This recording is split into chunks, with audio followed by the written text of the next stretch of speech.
Assalamualaikum warahmatullahi wabarakatuh. Nama saya Nusana Syairah. Hari ini saya ingin membahaskan artikel mengenai takbir urus harta kanak-kanak mengikut perspektif syarak.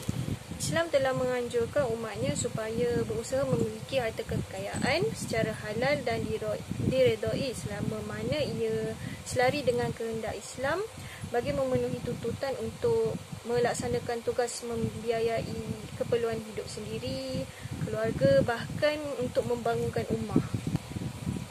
Walaupun begitu, umat Islam seharusnya sedar bahawa nikmat yang dikurniakan oleh Allah SWT dalam memiliki harta merupakan suatu amanah yang perlu ditadbir dan dibelanjakan dengan sebaiknya mengikut ketentuan syarak. Manusia mempunyai kemampuan yang berbeza-beza dalam menguruskan sesuatu perkara, termasuklah harta yang diperolehinya. Ia berdasarkan keupayaan fizikal dan mental seseorang untuk menguruskan harta tersebut supaya harta itu dapat digunakan secara baik dan sistematik mengikut skop peredaran harta yang betul. Kanak-kanak merupakan antara golongan yang lemah fizikal dan mentalnya. Kanak-kanak ni tak mampu berfikir dengan waras dan tahap pemikiran mereka agak terbatas, lebih lagi bagi kanak-kanak yang belum mencapai mumayyiz. Dalam hal ini, syariat Islam telah meletakkan beberapa syarat untuk melayakkan seseorang menguruskan hartanya dan bukanlah semata-mata untuk menyekat kebebasan kanak-kanak tersebut. Sebaliknya, adalah bagi menjaga kemaslahatan dan hartanya daripada dipergunakan atau diselewengkan oleh orang lain. Contohnya, jika seseorang kanak-kanak kecil dibenarkan melakukan akad tabarruk, semestinya kanak-kanak tersebut terdedah kepada unsur penipuan kerana tahap pemikirannya pada ketika itu masih lemah. Cara individu tersebut menyelewengkan harta kanak-kanak tersebut sebagai contoh macam dengan mengulurkan makanan seperti gula-gula atau barang mainan, kanak-kanak tersebut sanggup menghibahkan sebidang tanah atau seumpama dengannya. Oleh itu, Islam tidak mengizinkan perkara seumpama tersebut berlaku demi menjaga kebajikan dan kemaslahatan kanak-kanak walaupun dengan persetujuan daripada wali atau wasi yang mungkin memiliki kepentingan tertentu jika hartanya dihibahkan kepada orang lain. Hak-hak mereka masih perlu dilindungi oleh wali atau wasi yang berautoriti agar tidak dieksploitasi oleh pihak yang tidak bertanggungjawab, memandangkan mereka masih lagi di peringkat yang lemah. Perkara ini adalah bagi melindungi harta kanak-kanak daripada sebarang bentuk penyelewengan.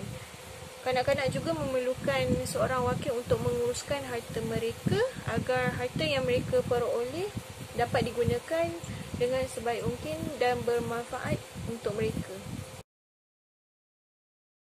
Assalamualaikum dan selamat sejahtera. Saya Fauzan Shah bin Abu Hashim ingin menerangkan tentang takbir urus harta kanak-kanak mengikut perspektif syariat Islam. Menurut kefahaman kritis, iaitu dalam pandangan Islam, harta merupakan satu nikmat dan juga kurniaan yang diberikan oleh Allah SWT yang juga satu amanah yang perlu dijaga serta ditadbir urus dengan sebaik mungkin mengikuti syarak dan syariat Islam. Kemampuan dalam mengurus harta sangat bergantung kepada keupayaan mental dan juga fizikal seseorang atau individu untuk menentukan cara yang baik dan berkesan dalam menguruskan harta mengikut SOP ataupun peraturan-peraturan serta tindakan yang harus dilakukan dalam menguruskan harta. Pengurusan yang sistematik dengan mengikut skop peredaran harta yang adil. Menurut Al-Sharbini 1994 menyatakan kanak-kanak itu tidak dapat berfikir dengan waras dan matang, lebih-lebih lagi kanak-kanak yang belum mencapai tahap mumayyiz, iaitu belum mencapai akil baligh. Pada kefahaman kritis pula, pengurusan harta mempunyai konsep asas yang tersendiri yang berhubung dalam syarak Islam serta hukum-hukum kanun Islam dalam membantu golongan yang mampu menguruskan harta dan juga golongan mahjur alai, iaitu golongan yang tidak dapat menguruskan harta dengan sempurna, seperti kanak-kanak yang belum akil baligh dan juga anak-anak yatim. Agama Islam mengiktiraf harta pemilikan seseorang individu, iaitu termasuklah kanak-kanak yang masih lagi kecil dan juga belum mencapai akil baligh. Allah Subhanahu Wa Taala telah memerintahkan kepada wali dan juga penjaga kepada kanak-kanak itu dalam mentadbir harta dan mengurus harta-harta kanak-kanak itu sehingga kanak-kanak itu mencapai umur akil baligh dan boleh berfikir secara waras untuk menguruskan harta-harta mereka. Agama Islam sangat mengiktiraf hak pemilikan harta, walaupun pemilik harta itu merupakan seorang kanak-kanak dan juga seorang yang belum lagi akil baligh dan mampu berfikir dengan sempurna. Penyerahan semula harus dilakukan apabila kanak-kanak itu mencapai akil baligh dan juga mencapai hak umur dewasa pada umur 18 tahun ke atas. Oleh kerana ini ialah pemegang hak sementara harta, iaitu wali hakim, perlu menyerahkan semula harta-harta yang dimiliki oleh anak-anak yatim tersebut setelah memegang amanah dalam tempoh tertentu yang telah disetujui antara pihak kanak-kanak, penjaga kanak-kanak dan juga pihak yang memiliki harta. Menurut ijtima' ulama, seperti yang telah dijelaskan oleh Ibnu Tarif, bahawa sekiranya seseorang itu mencapai akil baligh serta bijak dalam menguruskan kewangan dan harta mereka, oleh itu wali hakim yang dilantik tidak lagi berkuasa dan berhak ke atas harta-harta anak-anak tersebut.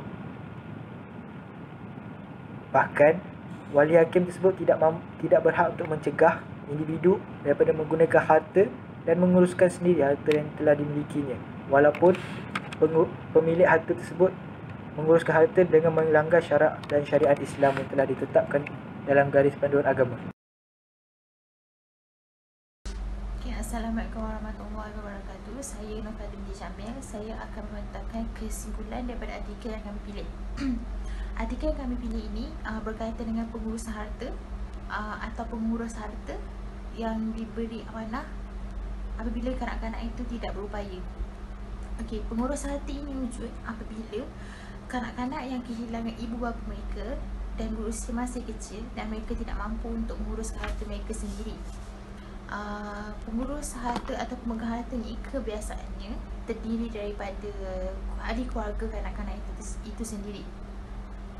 Okey, pemegang harta ini akan memegang harta kanak-kanak ini sehingga mereka mencapai umur yang sepatutnya, berumur 18 tahun dan mereka telah matang. Okey, sekiranya kanak-kanak ini telah berumur 16 tahun tapi belum masuk 18 tahun, tapi dia dah mampu untuk untuk menguruskan harta tersebut, jadinya pemegang harta ni boleh bagi harta tu kepada kanak-kanak itu sendiri. Okey, pemegang harta yang diberi amanah untuk menguruskan harta ini tidak boleh menggunakan harta ini sesuka hati, seperti berbelanja mengikut kehendak mereka. Harta ini hanya digunakan untuk keperluan kanak-kanak tersebut dan kegunaan kanak-kanak tersebut, bukan untuk kegunaan pemegang harta tersebut. Okey, seterusnya,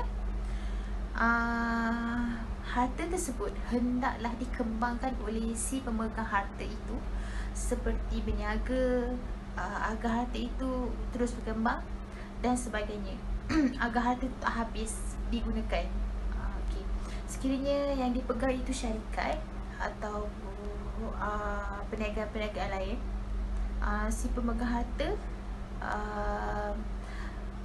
boleh usaha untuk mengembangkan perniagaan itu kepada peringkat yang lebih tinggi agar harta tersebut tidak habis digunakan dan